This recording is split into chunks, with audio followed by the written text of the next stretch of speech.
네, 안녕하세요. NH투자증권 정현미입니다. 우선 앞서서 김덕진 소장님 그리고 람다의 정의연 실장님께서 토큰증권 제도에 따른 뭔가 새로운 사업기획 그리고 기술적인 대응 방안에 대해서 말씀을 해주셨는데요.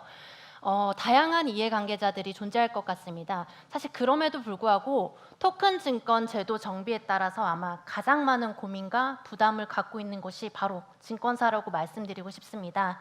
그래서 저는 오늘 이 자리를 통해서 짧게나마 증권사의 리얼 보이스를 들려드리려고 합니다. 발표 순서는 일단 토큰 증권 규제에 따른 여러 가지 해석이 존재하긴 하지만 증권사가 바라보는 토큰 증권 규제에 대한 해석, 그리고 두 번째로는 그럼 과연 토큰 증권이 증권사에 어떤 사업 기회를 가져다 주는지, 세 번째는 짧게나마 NH투자증권이 지금 준비하고 있는 내용들을 차례대로 말씀드리겠습니다. 물론 토큰 증권 규제에 대한 히스토리를 먼저 살펴볼 건데요. 이 화면에서 보시다시피 사실 토큰 증권이랑 조각 투자를 많이 혼동하시는 분들이 계시는데 사실 저는 이 두 가지는 뗄래야 뗄 수 없는 관계라고 생각을 하고 있습니다. 조각 투자가 결국은 토큰 증권의 시발점이라고 해도 과언이 아닐 것 같은데요.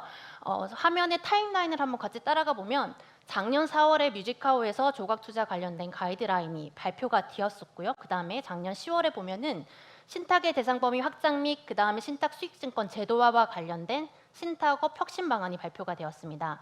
그리고 그 다음 월인 11월에 한우와 미술품 조각 투자 5개 사업체에 대한 사업 모델이 투자계약 증권성에 해당된다. 그리고 사업 모델을 투자계약 기반으로 재편하라는 권고가 있었습니다. 이러한 순차적인 움직임을 보면은 결론적으로는 금융당국이 조각투자 사업을 제도권 내 포섭하기 위한 여러 가지 무브먼트가 있었다고 해석할 수 있고, 결론적으로 보면은 이 조각투자 사업자들이 영위하고 있는 이 사업들이 제도권 내 들어오는 과정이 토큰 증권의 발행과 그다음에 유통과 관련된 2월의 가이드라인에 이 제도 정립을 가속화했다고 해도 과언이 아닐 것 같습니다. 이거는 정말 많이 보셨던 장표일 것 같은데요. 그래도 한번 얘기를 하고 좀 넘어가는 게 좋을 것 같습니다. 토큰 증권과 관련된 가이드라인의 주요 골자를 보면 크게 세 가지로 나눠 볼 수 있을 것 같습니다. 우측에서 보시는 것과 같이 이제 음식이랑 그릇지론이 계속 나오곤 있는데요. 그러니까 기존에 있던 증권이라는 음식을 담을 수 있는 새로운 그릇의 유형, 즉 토큰 증권이라는 것이 하나 더 늘어났다는 개념이라고 봐주시면 되고, 분산장부에서 발행하는 그 증권이라는 것을 실제로 전자증권법상 증권으로 수용해 주겠다라는 개념입니다. 두 번째를 살펴보시면은 기존 같은 경우에는 전자증권 발행을 위해서 당연히 증권사에 조력이 필요했었는데요. 특정 요건을 갖춘 발행인들은 증권사가 없더라도 증권사를 통하지 않고 토큰 증권을 직접 발행, 관리할 수 있는 자격을 갖춘 발행인 계좌관리기관이 신설되었다는 것입니다.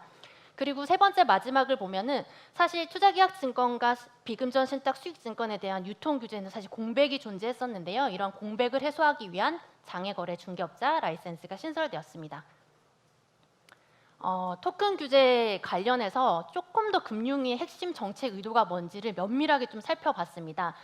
여기 계신 분들 다 아시겠지만 작년까지만 해도 토큰 증권 저희가 증권형 토큰이라고 STO를 불렀었습니다.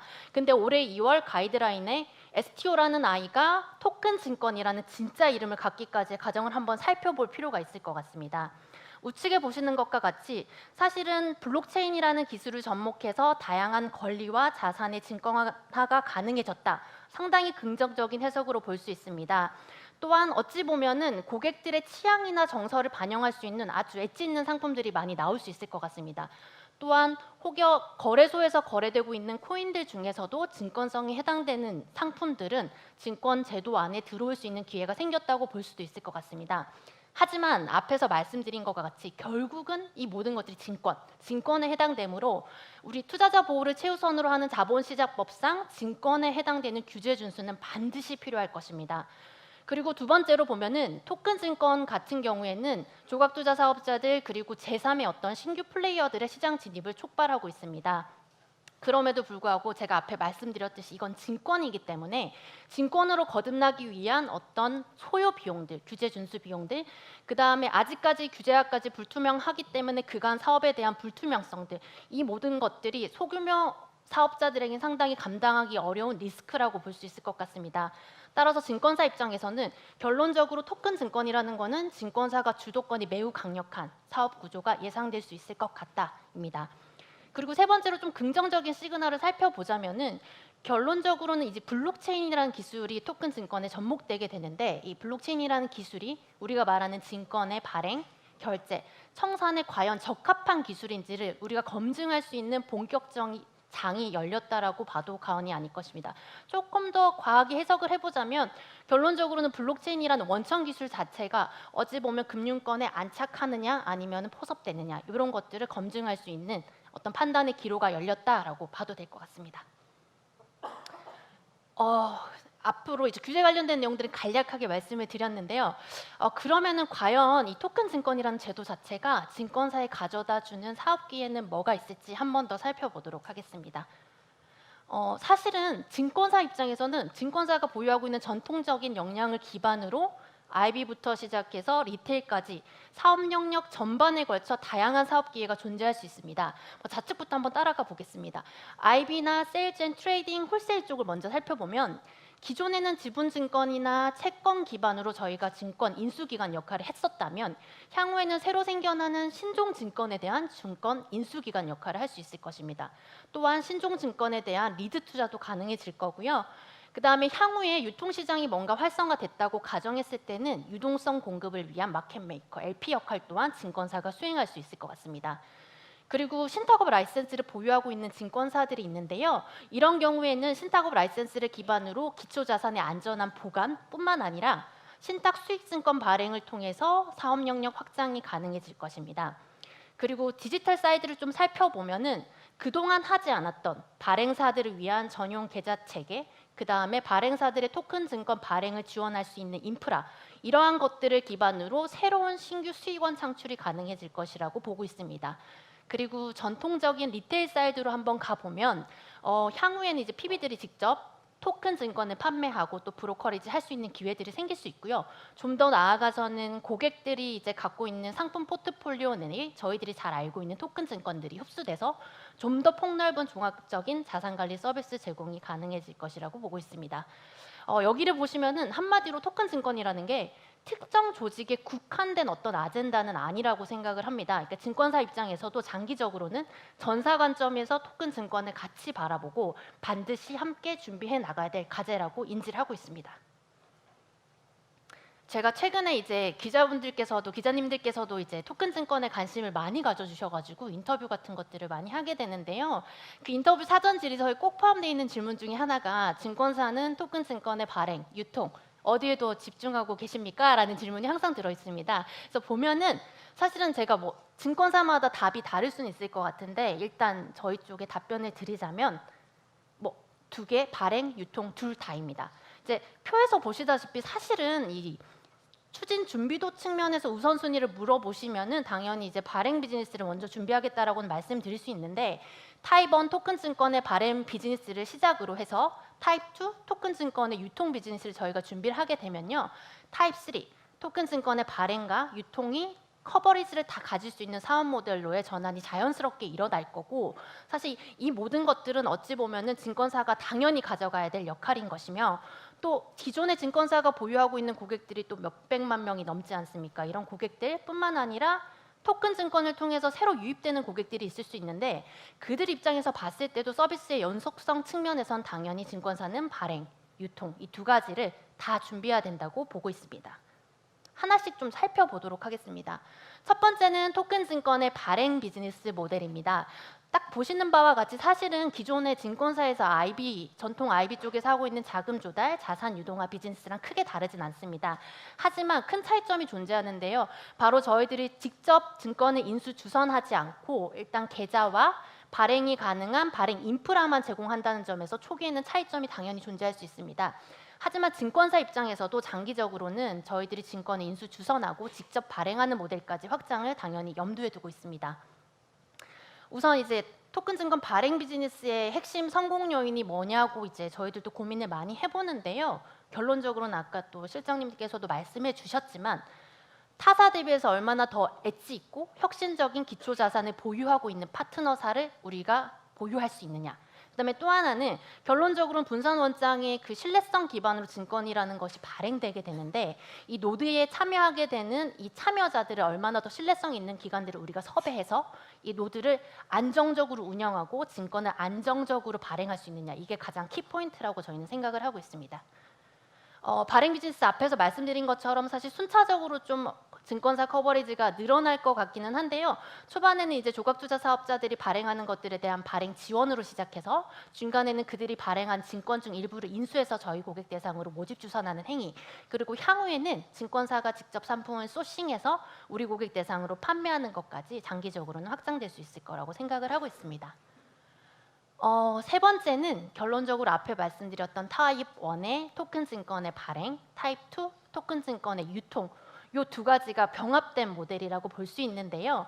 사실은 모든 증권사들이 최종 목표로 가지는 청사진은 이 그림이 될 수 있을 것 같습니다. 물론 여기서 말씀드리는 발행과 유통을 같이 한다는 개념은 그 이해상충에 의해서 자기 발행, 그다음에 인수 주선분에 대한 유통은 불가하다라는 발행 유통 분리 원칙은 당연히 준수한다는 전제하에 가능한 사업 모델인 거고요. 일단 모든 증권사들은 이런 구조로 이런 준비들을 진행을 하고 있고, 제가 앞에 말씀드린 타입 1, 2, 3 같은 경우에는 당연히 토큰 증권 제도화를 전제로 전자증권법이나 자본시장법이 개정된다는 가정하에 원활하게 운영될 수 있는 모델이라고 봐주시면 될 것 같습니다. 네. 그러면은 또 하나의 이제 말씀드릴 것이 있는데요. 보면은 그 혹자들은 토큰 증권의 제도화까지 뭐 짧게는 1년, 기사에 보면은 짧게는 1년, 길게는 뭐 3, 4년 정도까지 이 시간이 소요될 거라고 보는데, 그럼 과연 그 긴 기간 동안에 증권사들은 어떤 준비를 하고 있을지 말씀을 좀 드려야 될 것 같습니다. 물론 각 사별로 차별화된 전략을 갖고 계시겠지만은 사실 NH투자증권 같은 경우에는 이제 다양한 준비를 하고 있는데, 그걸 오늘 이 자리를 통해서 좀 간략하게 말씀을 드리도록 하겠습니다. 우선 NH투자증권은 아시다시피 대형 증권사로서 이제 저희들이 보유하고 있는 역량들을 기반으로 다양한 과제를 준비하고 있습니다. 우선 저희는 대형 IB사기 때문에 다양한 사업자들과의 네트워크를 보유하고 있고, 증권 발행에 관련된 IB 경쟁력을 보유하고 있습니다. 또한 신탁업 라이센스를 보유하고 있기 때문에 기초 자산에 대한 안전한 보관이 가능하고, 또한 NH투자증권의 리테일 고객의 좀 특성을 살펴보면 현재는 이제 500만 명 정도 넘는 유효 고객들을 갖고는 있는데, 이 고객들의 프로파일을 좀 살펴보면은 타 증권사 대비해서는 새로운 투자 자산에 좀 더 우호적인 MZ세대의 비중이 가장 큰 고객 포트폴리오를 구성하고 있습니다. 상당히 장점이라고 생각이 되고요. 그 다음에 전통 금융사이긴 하지만은 뭐 블록체인이나 새로운 기술들에 대해서 상당히 개방적인 마인드로 접근하고 있는 이제 저희들의 상황입니다. 이렇게 저희들이 보유하고 있는 역량을 기반으로 보시다시피 크게 세 가지 과제를 지금 준비를 하고 있습니다. 첫 번째는 금융규제 샌드박스를 통해서 다양한 사업 모델을 발굴하고 있습니다. 두 번째는 토큰 증권 발행 유통 인프라 구축을 준비하고 있습니다. 세 번째는 뭐 많이 아시겠지만은 STO 비전 그룹을 구성해서 안정적으로 지금 운영해 나가는 단계입니다. 말씀드린 이 세 가지의 과제를 통해서 저희들은 토큰 증권 발행, 유통을 선도하는 증권사로 거듭나기 위한 기초 체력을 확보하고 있는 단계라고 봐주시면 좋을 것 같습니다. 하나씩 좀 더 상세하게 설명을 드릴 건데요. 우선은 지금 토큰 증권의 제도화 전까지는 혁신금융 서비스를 통해서만 투자계약증권의 유통, 그다음에 신탁형 수익증권의 발행 유통이 가능한 지금 상황인데요. NH투자증권 같은 경우에는 지금 저희들이 보유하고 있는 조각투자 사업자들의 파트너십 뿐만 아니라 지속적으로 이제 파트너 풀을 좀 발굴할 생각입니다. 그걸 기반으로 저희들이 어떤 상품들이 조금 더 토큰 증권에 적합한지, 어떤 상품들이 더 혁신적인지를 면밀하게 검토를 할 생각인 거고요. 그 다음에 혁신금융 서비스를 신청할 때도 보면 사실 증권사의 참여 역할들이 되게 다양하게 있을 수 있습니다. 예를 들면 뭐 단순하게 계좌관리기관으로 참여를 할 수도 있는 거고, 토큰 증권 발행을 지원할 수도 있고, 신탁으로 참여할 수도 있고, 아니면은 뭐 유통사업자로서 참여할 수도 있는데요. 저희는 사실은 다양한 케이스를 테스트해보기 위해서 다양한 방식의 형식의 혁신금융 서비스 신청을 준비를 하고 있습니다. 두 번째는 토큰 증권 발행 융통 인프라 구축입니다. 사실 인프라 쪽은 상당히 조심스럽긴 합니다. 아까 정의연 실장님이랑 또 김덕진 소장님 말씀해 주셨지만 현재는 사실은 블록체인 기반이 기술 표준이 부재한 상태라서 어찌 보면은 지금 투자하는 이 금액들 자체가 전부 선크 코스트로 지금 치부될 수 있는 상황임에도 불구하고 저희들은 일단은 그 제도화가 되기 전까지 저희들이 어떤 것들을 준비하고 또 그 과정에서 어떤 역량들을 내재화했는지가 향후에 제도화가 여기 딱 됐을 때 그 추진할 수 있는 속도의 차이를 가져온다고 생각하기 때문에 NH투자증권도 당연히 블록체인 기술 기업과의 협업을 통해서 확장성, 완결성, 호환성을 보유한 블록체인 인프라를 구축할 생각이고 이를 통해서 토큰 증권의 발행과 유통이 가능한 일련의 프로세스를 한번 검증해 볼 생각입니다. 세 번째는 아마 기사로도 많이 접하셨을 수 있을 것 같습니다. 지금 현재 보면은 증권사들이 사실은 합종 연행으로 다양한 형태 STO 협의체를 만들고는 있는데요. 저희 같은 경우에도 지난 3월에 5개 도메인에 8개 기업을 개화 멤버로 해서 STO 비전 그룹을 출범하였습니다.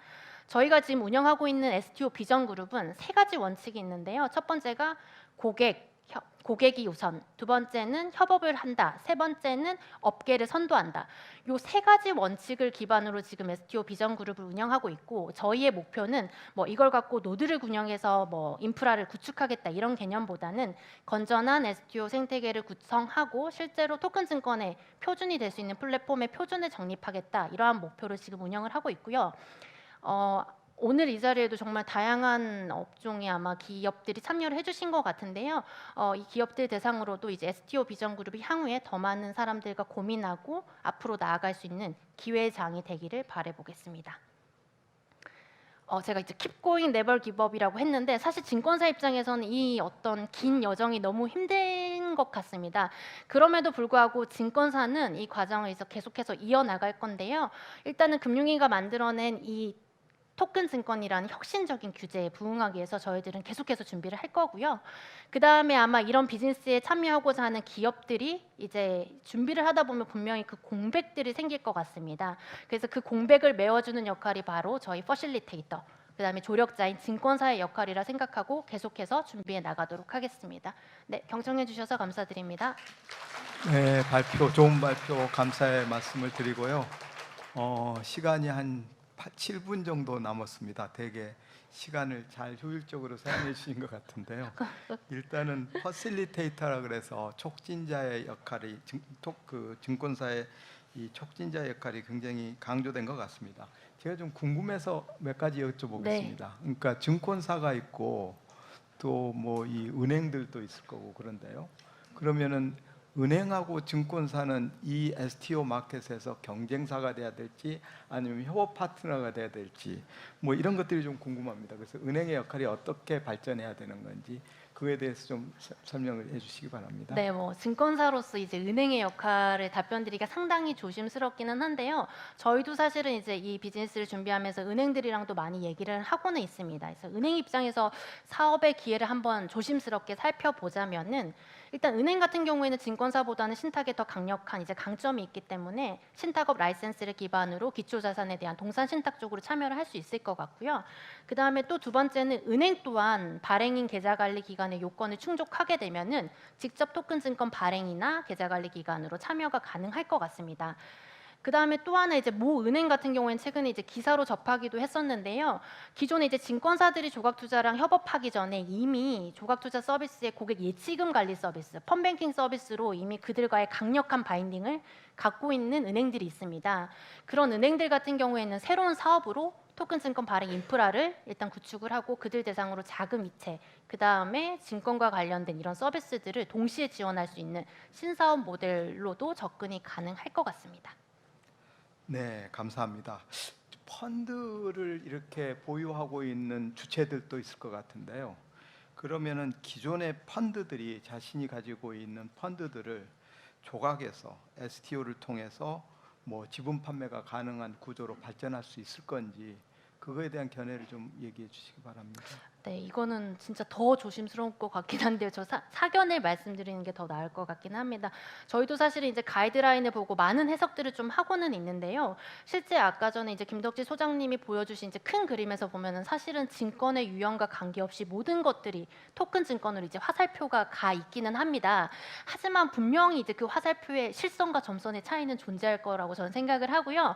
사실 토큰 증권인 제도라는 거는 결국은 투자계약 증권과 비금전 신탁 수익 증권을 향해서 만들어진 제도라고 해도 약간 과언은 아닐 것 같습니다. 그래서 가이드라인 상에 따르면은 사실은 뭐 펀드나 이런 것들이 안 된다는 말은 없으나 사실 이제 상장 증권에 대해서는 상당히 부정적인 워딩이 적혀 있기는 한데요. 왜냐하면 블록체인 자체가 상장 증권과 관련된 이 거래량들을 기술적으로 어떻게 보완할 수 있는지에 대한 기술 검증이 아직 불가한 상황이기 때문에 조금 더 지켜보겠다는 게 금융당국의 스탠스인 것 같고, 특히나 이제 펀드 중에서도 이제 폐쇄형 펀드 같은 경우에는 거래소 상장을 무조건 필수로 하고 있기 때문에 이 또한 상장 증권으로 만약에 해석을 하면은 아무래도 토큰 증권에 담기기에는 조금 어려움이 있지 않을까라고 조심스럽게 이제 말씀을 드려보겠습니다.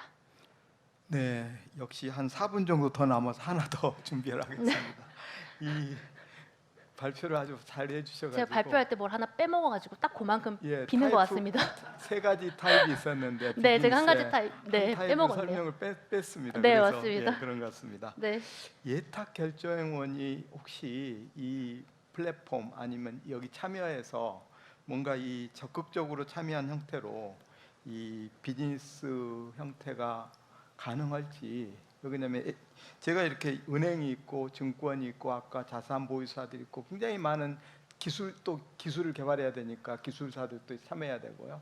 그래서 여러 참여 주체들 간의 이 역할 분담이 잘 정리되고 또 협력이 돼야 될 것 같은데요. 특히 예탁 결제원 차원에서 이 플랫폼에 참여할 수 있는 가능성이 있는 건지 그거에 대해서도 뭐 네. 의견을 좀 드립니다. 네, 저한테 주신 질문들이 다 이제 증권사보다는 다른 제3의 기관들에서 좀 답변을 주는 게 더 명확할 것 같긴 한데요.